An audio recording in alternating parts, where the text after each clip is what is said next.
Hello friends, welcome to one more. Recently நான் வந்து ஒரு push pull and leg intermediate series workout போட்டுட்டு இருந்தேன். அதில் வந்து நாம இது வரைக்கும் push pull and leg ஓட first part நம்ம கம்ப்ளீட் பண்ணிட்டோம். ஸோ இந்த வீடியோ வந்து push ஓட செகண்ட் பார்ட் நம்ம பார்ப்போம். ஸோ இந்த புஷ் ஒர்க் அவுட்டோட செகண்ட் பார்ட்டில் நம்ம மேஜராக ஃபோக்கஸ் பண்ணுறது பார்த்துட்டிங்கன்னா ஷோல்டர்ஸ் அண்ட் கொஞ்சமாக ட்ரைசெப்ஸ் அண்ட் கொஞ்சமாக செஸ்ட் ஒர்க் அவுட்ஸ் நம்ம பண்ணுவோம். ஸோ வாங்க வீடியோக்குள்ளே போகலாம்.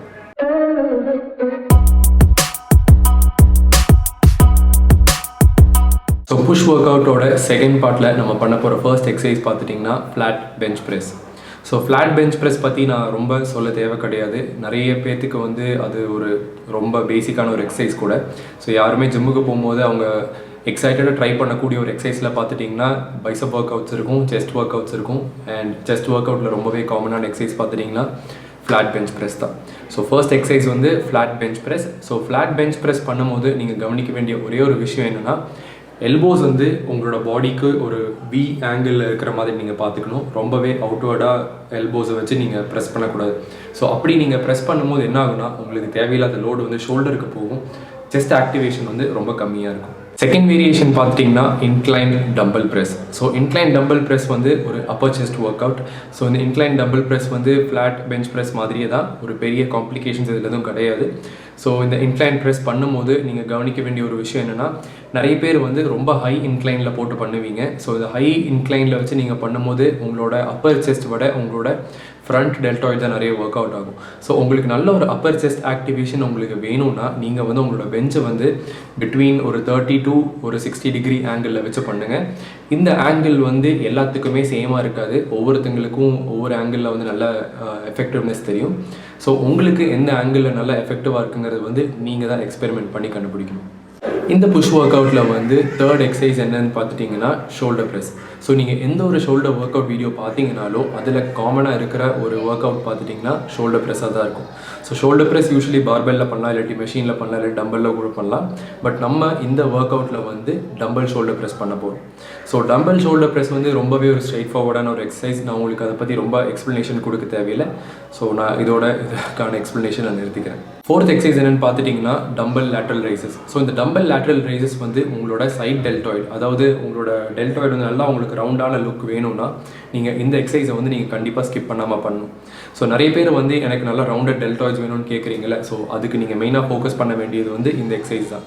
இதில் வந்து நீங்கள் ஓவர் டைம் நீங்கள் எக்ஸ்பீரியன்ஸ் கெயின் பண்ணும்போது இதில் வந்து drop sets and super sets இந்த மாதிரி ஆட் பண்ணி அதில் வந்து இன்னும் நல்ல மசில் டென்ஷனை வந்து நீங்கள் இன்க்ரீஸ் பண்ணணும். ஸோ அந்த மாதிரி பண்ணும்போது உங்களுக்கு இதில் நல்ல ரிசல்ட் தெரியும். இந்த லேட்டரல் ரைஸ் பார்த்துட்டிங்கன்னா உங்களுக்கு மெஷின் தனியாக இருக்குது, நீங்கள் டம்பல்லையும் பண்ணலாம், இல்லை நீங்கள் கேபிளில் கூட பண்ணலாம். பட் இந்த ஒர்க் அவுட் வீடியோவில் வந்து நீங்கள் இந்த டம்பலில் தான் பண்ணுவீங்க. அடுத்த எக்ஸசைஸ் வந்து ஷ்ரக்ஸ். நான் அந்த ஃபர்ஸ்ட் புஷ் ஆர் புல் வீடியோ போட்டப்போ நிறைய பேர் வந்து என்கிட்ட கேட்டுட்டு இருந்தீங்க, ப்ரோ ட்ராப்ஸுக்கு ஒர்க் அவுட்டே நீங்கள் சொல்லவே இல்லையேன்னு. ஸோ மெயினான ரீசன் என்னென்னா, என்னோட அந்த ஃபர்ஸ்ட் புஷ் ஒர்க் அவுட் வந்து மெயினாக செஸ்ட் ஃபோக்கஸ் தான் இருந்துச்சு. ஷோல்டர் வந்து அவ்வளோக்கா நான் ஃபோக்கஸ் பண்ண மாதிரி எக்ஸசைசஸ் கொடுக்கல. பட் இந்த புஷ் ஒர்க் அவுட் வந்து மேஜராக நம்ம ஃபோக்கஸ் பண்ண போகிறது வந்து நம்மளோட shoulder muscles. So chest and triceps வந்து அந்த அளவுக்கு நம்ம டார்கெட் பண்ண மாட்டோம். ஸோ அதனால இந்த எக்ஸசைஸில் வந்து நம்ம ஷ்ரக்ஸ் பண்ண போகிறோம். ஷ்ரக்ஸ் வந்து ரொம்பவே ஒரு ஸ்ட்ரெயிட் ஃபார்வர்டான ஒரு எக்ஸசைஸ் தான். இதுக்கு பெரிய ஒரு எக்ஸ்ப்ளனேஷன் தர தேவை கிடையாது. பட் ஷ்ரக்ஸ் பண்ணும்போது நிறைய பேர் பண்ணுற பெரிய மிஸ்டேக் என்னன்னா, அந்த மூமெண்ட்டை வந்து ரொம்பவே ஃபாஸ்ட்டாக பண்ணுறது. ஸோ இந்த மூமெண்ட்டை வந்து நீங்கள் ரொம்ப ஃபாஸ்ட்டாக பண்ணும்போது என்ன ஆகுன்னா, உங்களோட ட்ராப் மசில்ஸ் வந்து எங்கேஜ் ஆகிறது வந்து உங்களால் ப்ராப்பராக ஃபீல் பண்ண முடியாது. ஸோ நீங்கள் என்ன பண்ணணும்னா, ஷ்ரக்ஸ் பண்ணும்போது கொஞ்சம் ஸ்லோவாக பண்ணுங்கள். அதே மாதிரி நீங்கள் மேலே புல் பண்ணதுக்கப்புறம் இந்த டாப் ஐசோமெட்ரிக் பொசிஷனில் அட்லீஸ்ட் ஒரு 1 or 2 seconds ஹோல்ட் பண்ணுங்கள். அதுக்கப்புறம் மெதுவாக நீங்கள் கீழே இருக்குங்க. ஸோ இப்படி பண்ணும்போது உங்களுக்கு வந்து நல்ல ஒரு ட்ராப் ஆக்டிவேஷன் கிடைக்கும், உங்களுக்கு உங்கள் மசிலையும் நல்லா ஃபீல் பண்ண முடியும். அடுத்த எக்ஸசைஸ் வந்து ஒரு ஷோல்டர் எக்ஸசைஸ் தான். அது வந்து bent over lateral raises. So இந்த பெண்ட் ஓவர் லேட்ரல் ரைசஸ் வந்து சைட் லேட்ரல் ரைசஸ் மாதிரியே தான். பட் இந்த பெண்ட் ஓவர் லேட்ரல் ரைசஸ் வந்து மெயினாக டார்கெட் பண்ணுறது வந்து நம்மளோட ரியல் டெல்ட். ஸோ எப்போவுமே நம்ம டெல்டாய்ட் ஒர்க் அவுட், அதாவது நம்மளோட ஷோல்டர் ஒர்க் அவுட் பண்ணும்போது நம்ம 3 ஹெட்டையுமே ஃபோக்கஸ் பண்ணி பண்ணுற மாதிரி இருக்கணும்.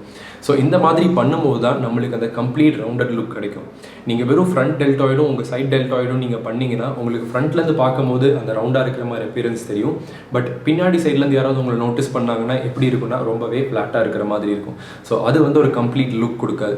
ஸோ உங்களுக்கு அந்த கம்ப்ளீட் ரவுண்டட் லுக் வேணும்னா உங்களோட ரியர் டெல்டாய்டையும் நீங்கள் வந்து ஃபோக்கஸ் பண்ணி அதுக்கான எக்ஸசைசஸ் பண்ணணும்.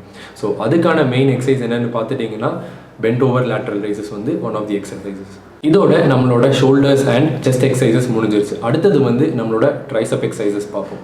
ஸோ ட்ரைசப் எக்ஸசைஸில் நம்ம ஃபர்ஸ்ட் பண்ண போகிறது என்னென்னு பார்த்துட்டிங்கன்னா close grip bench press. So இந்த க்ளோஸ் கிரிப் பெஞ்ச் ப்ரெஸ் வந்து நீங்கள் ப்ராப்பராக பண்ணலைன்னா இது வந்து ஒரு செஸ்ட் எக்ஸசைஸ் மாதிரி ஆயிரும்.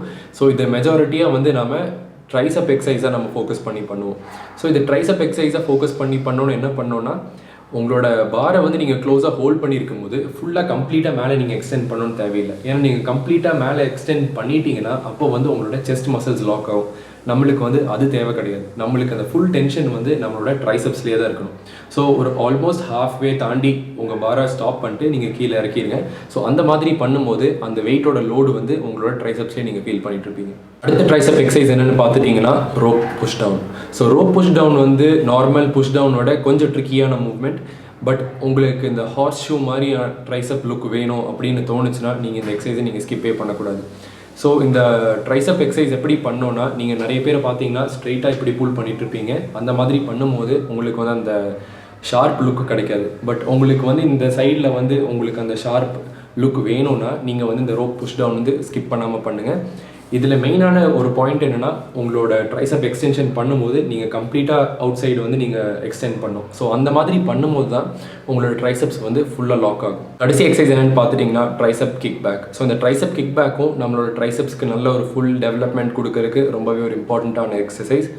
பட் இந்த ட்ரைசப் கிக் பேக் வந்து நிறைய பேர் தப்பாக பண்ணுவாங்க. அதாவது அவங்க பெண்ட் பண்ணி அவங்க பண்ணும்போது கையை ஃபுல்லாக இவ்வளோ தூரம் கொண்டு வந்து ஃபுல்லாக அவங்க எக்ஸ்டெண்ட் பண்ணுவாங்க. பட் நீங்கள் ஃபுல்லாக முன்னாடி கொண்டு வர தேவையில்லை. ஏன்னா இது வந்து ஒரு பைசப் எக்ஸசைஸ் கிடையாது. ஸோ நீங்கள் இவ்வளோ தூரம் நீங்கள் கொண்டு வரும்போது இந்த பாயிண்ட்டுக்கு மேலே, அதாவது இங்கிருந்து இந்த பாயிண்ட்டுக்கு வரும்போது உங்களுக்கு தேவையில்லாமல் பைசப் ஆக்டிவேஷன் ஆகுது. ஸோ உங்களோட மூவ்மெண்ட் வந்து உங்கள் கை வந்து கிரவுண்டுக்கு பர்பெண்டிகுலராக இருக்கிறதுலேருந்து பின்னாடி கொண்டு போய் எக்ஸ்டெண்ட் பண்ணுற அளவுக்கு தான் உங்களுக்கு ட்ரைசப்பை ஒர்க் பண்ணும். ஸோ அந்தளவுக்கு மூவ்மெண்ட் இருந்ததுன்னா போதும். ஸோ ரொம்ப ஹெவி வெயிட் லோட் பண்ணாமல் ஓரளவுக்கு மாட்ரேட் வெயிட்ஸில் வந்து நீங்கள் அந்த மூவ்மெண்ட்டை வந்து பர்ஃபெக்டாக பண்ணுறதுல நீங்கள் ஃபோக்கஸ் பண்ணுங்கள். இந்த வீடியோவில் நான் சொல்லியிருந்த எக்ஸசைசஸ் எல்லாம் நீங்கள் எவ்வளோ செட்ஸ் பண்ணணும், எவ்வளோ ரெப்ஸ் பண்ணணுங்கிற டீட்டெயில்ஸ் வந்து கீழே டிஸ்கிரிப்ஷனில் கொடுத்துருக்கேன். இது தவிர உங்களுக்கு வந்து இந்த வீடியோவில் நான் சொன்ன எக்ஸசைஸ் ஏதாவது நீங்கள் பண்ணும்போது உங்களோட ஃபார்ம் கரெக்டாக இல்லையான்னு தெரியணுன்னா அதை வந்து வீடியோவை ரெக்கார்ட் பண்ணி எனக்கு இன்ஸ்டாகிராமில் மெசேஜ் பண்ணுங்கள். உங்களுக்கு நான் ஃபார்ம் கரெக்ஷன்ஸ் பண்ணித்தரேன். இந்த வீடியோ உங்களுக்கு பிடிச்சிருந்துச்சுன்னா எனக்கு ஒரு லைக் கொடுங்க. இதான் ஃபர்ஸ்ட் டைம் என்னோட சேனலுக்கு நீங்கள் வரீங்கன்னா மறக்காமல் சப்ஸ்கிரைப் பண்ணுங்கள்.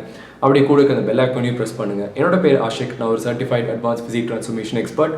திரும்ப இதே மாதிரி இன்ஃபர்மேட்டிவ் வீடியோவில் உங்களை நான் சந்திக்கிறேன். பாய்.